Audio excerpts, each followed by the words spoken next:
Halo guys, kembali lagi bersama saya di sini. Dan kali ini saya baru saja sudah selesai menginstal custom ROM Pixel Plus UI Android 12. Dan ini adalah tampilan setup ya guys ya, setup utamanya. Oke, langsung saja kita akan setup guys ya terlebih dahulu.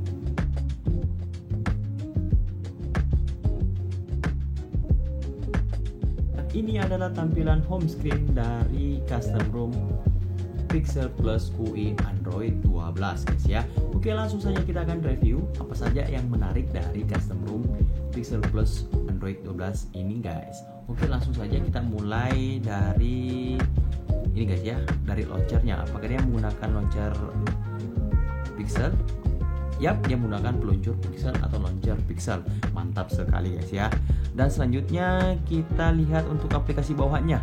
Wow, sangat-sangat minim guys ya. Ini sangat-sangat sedikit. Oke, mantap. Dan untuk kameranya, ya dia menggunakan kamera AWSP guys ya, seperti ini. Oke, sip. Dan selanjutnya kita akan lihat di bagian pengaturannya terlebih dahulu. Lalu kita masuk ke tentang ponsel versi Android. Oke, dan untuk update keamanan Androidnya dia masih November guys ya, belum Desember. Oke, nggak apa-apa, semoga update kedepannya sudah bisa di upgrade ke Desember ya guys ya. Oke, dan untuk versi kernelnya, oke dia menggunakan versi kernel Immensity. Oke, mantap guys ya, yang menggunakan kernel Immensity seperti itu. Oke, selanjutnya kita lihat apakah ada fitur kustomisasi di ROM ini. Coba saya lihat apakah ada panel menu kustomisasinya. Sepertinya tidak ada guys ya. Ini kayak pure dari Pixel guys ya. Ya namanya juga Pixel Plus UI guys ya. Oke, kita masuk di tampilannya terlebih dahulu. Oke, kita lihat di layar kunci always on when charging. Oke. Terus apalagi yang baru guys ya, double tap on lock screen to sleep. Coba bukan ini berfungsi. Waduh, sayang sekali guys ya. Ini sepertinya ngebug guys ya, ngebug. Oke, ini ngebug guys ya, ini ngebug. Untuk double tap on lock screen to sleep. Oh, seperti ini kayaknya guys ya. Maaf, mungkin saya salah. Oke, saya kira ngebug guys ya, dan ternyata itu work. Oke, ini ada fitur status bar, double tap status bar to sleep. Oke, coba kita. Oke guys ya, dengan kita menekan double tap di status barnya dia akan mati guys ya, seperti ini. Oke, mantap, ini fiturnya juga berfungsi. Dan untuk refresh rate-nya, oke ini ada doang guys ya, 60 Hz sama 120 Hz. Oke, mantap. Terus ketuk untuk membangunkan. Oke, kita coba apakah berfungsi. Oke, berfungsi guys ya. Oke, mantap sekali. Sayangnya tidak ada double tap to sleep untuk di bagian sini guys ya. Oke, tapi tidak masalah, penggantinya kita cuma tap di bagian status barnya doang guys ya, seperti itu. Dan selanjutnya sudah tidak ada lagi guys ya. Selebihnya kurang lebih sama dengan Android 12 pada umumnya. Aksesibilitas, yap, saya rasa hampir sama guys ya. Penyesuaian audio, yap, sama guys ya.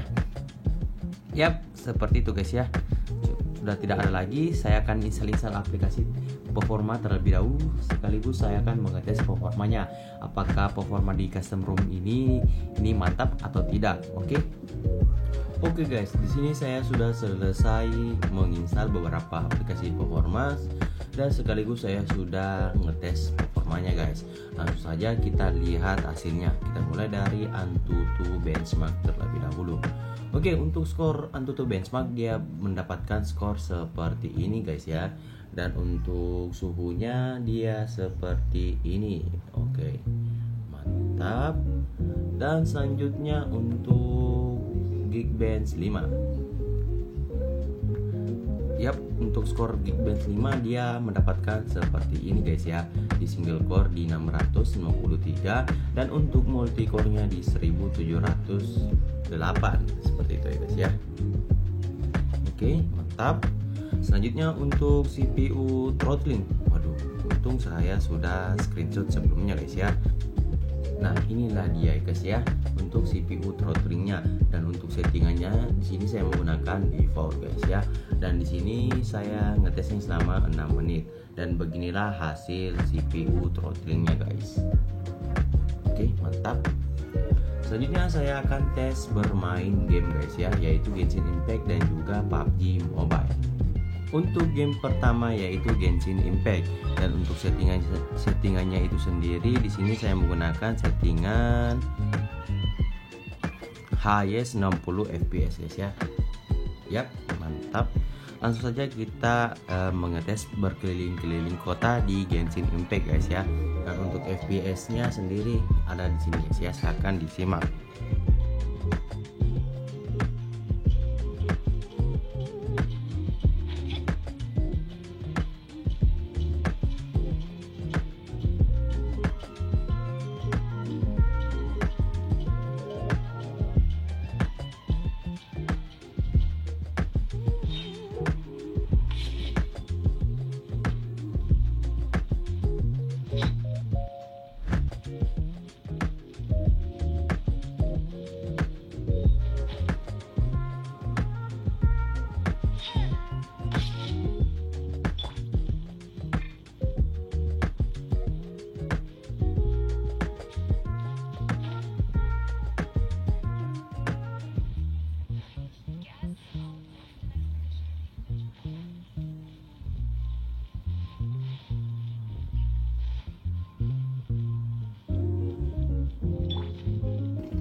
Nah, sekarang kita ada di game keduanya guys. Di sini saya bermain PUBG Mobile, dan untuk settingan grafiknya itu sendiri di sini sudah wow, saya tidak salah lihat guys ya. Ini sudah terunlock 90 fps loh guys ya. Wow, saya baru sadar guys ya. Ini sudah bisa terunlock 90 fps. Tunggu saya lihat dulu apakah saya menggunakan modul Magis atau tidak. Tunggu guys ya. Wow, di sini saya bahkan tidak menggunakan modul 90 fps apapun guys ya. Dan di sini dia bahkan bisa terunlock guys ya. Bahkan di Antutu benchmark itu sendiri device-nya terdeteksi Poco F3 guys ya. Waduh, saya tidak percaya guys ya bahwa ROM 1 ini yang Android 12 ini sudah bisa unlock 90 fps. Wow, mantap banget guys ya. Untuk Ultra HD, ini nggak bisa guys ya. Oke, cuma smooth doang guys ya. Oke, nggak masalah, langsung saja kita main guys ya. Dan di sini sudah ada fps meternya, silahkan dilihat guys ya.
Sekarang kita akan masuk di step penginstalannya.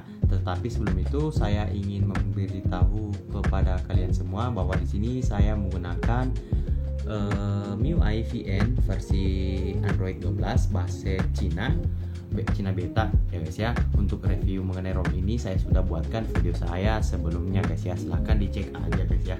Ini recommended buat kalian yang pecinta MIUI dan ingin mencoba Android 12. Oke, lanjut.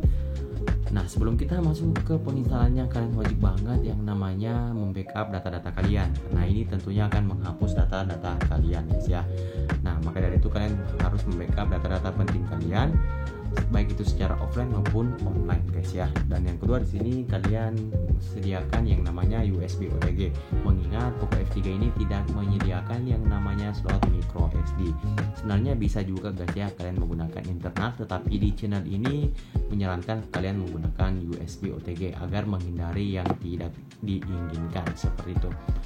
Oke, langsung saja kita akan reboot ke recovery-nya guys ya. Sekarang kita sudah ada di dalam TWRP-nya guys. Langsung saja kalian masuk di USB OTG. Tapi sebelum itu kalian wajib banget mencolokkan USB OTG-nya sebelum kalian masuk ke recovery OrangeFox-nya. Dikarenakan jika kalian sudah terlanjur masuk baru mencolokkan, nanti USB OTG-nya tidak terbaca. Dengan segitu solusinya kalian tinggal reboot aja di recovery, nanti dia sudah terdeteksi seperti ini.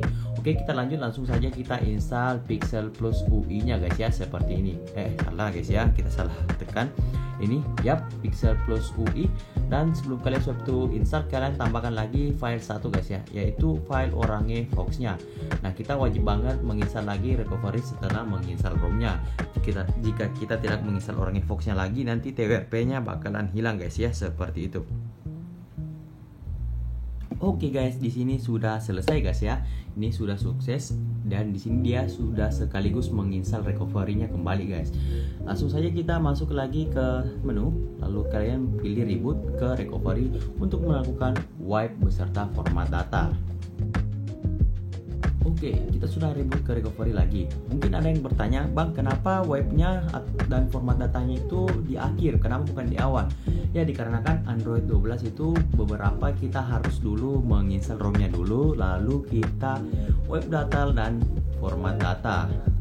Saya juga kurang tahu alasannya seperti apa. Mungkin dikarenakan Android 12 itu kebanyakan belum support guys ya di TWRP. Maka dari itu kita perlu melakukan step seperti ini. Saya cuma mengikuti instruksi yang diberikan oleh devnya guys ya. Nah, ini kita sudah selesai web data beserta format data. Langsung saja kita reboot ke sistem guys ya. Dan sekaligus kita cabut OTG-nya karena sudah selesai instalasinya. Dan ini adalah tampilan bot animasi dari custom ROM Pixel Plus UI guys ya, seperti ini. Ya, ini logo dari Google Pixel guys ya, mantap. Sekarang kita akan masuk di kesimpulannya guys. Oke, pertama-tama yang paling mencolok dari ROM ini adalah dia sudah terunlock 90 fps guys ya. Saat tadi saya mencoba bermain game PUBG itu saya kaget guys ya, dia sudah terunlock 90 fps. Bahkan di sini saya sudah reload guys ya, gamenya itu masih tetap ada 90 fps. Padahal di sini saya tidak menggunakan modul Magis. Nah, ini kalian bisa lihat guys ya, di bagian modul ini saya tidak menginstal modul apapun guys ya. Ini cuma modul tema doang guys. Ini tidak ada hubungannya dengan PUBG 90 fps. Dan tentunya untuk di Antutu dia sudah terbaca Poco F3, bukan yang in 2023 atau OnePlus 8 Pro, itu bukan guys ya. Nah, kita coba cek di AIDA. Nah, ini kita lihat di sistemnya, dia tetap masih terbaca Poco F3. Dan ini model yang kode-kode yang kayak gini itu tetap Poco F3 guys ya. Ini tidak ada berubah. Apakah sudah terunlock guys ya oleh PUBG Mobile-nya itu sendiri atau ROM ini? Ya, saya akan coba ROM lain guys ya, apakah sudah terunlock atau tidak. Semoga Poco F3 sudah terunlock guys ya, biar semua ROM itu sudah bisa menggunakan yang namanya 90 fps. Oke, nanti saya akan coba guys ya pindah ROM. Dan selanjutnya untuk UI nya guys ya, ini Pixel Plus UI ini sudah sangat-sangat smooth guys ya, dipakai daily sehari-hari.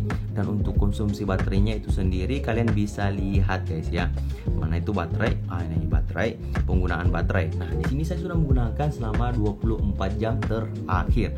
Dan beginilah grafiknya. Beginilah saya menggunakan HP ini guys ya. Ketika HP saya merasa lowbat ya saya cas guys ya. Oke, seperti ini guys. Oke, bagaimana menurut kalian?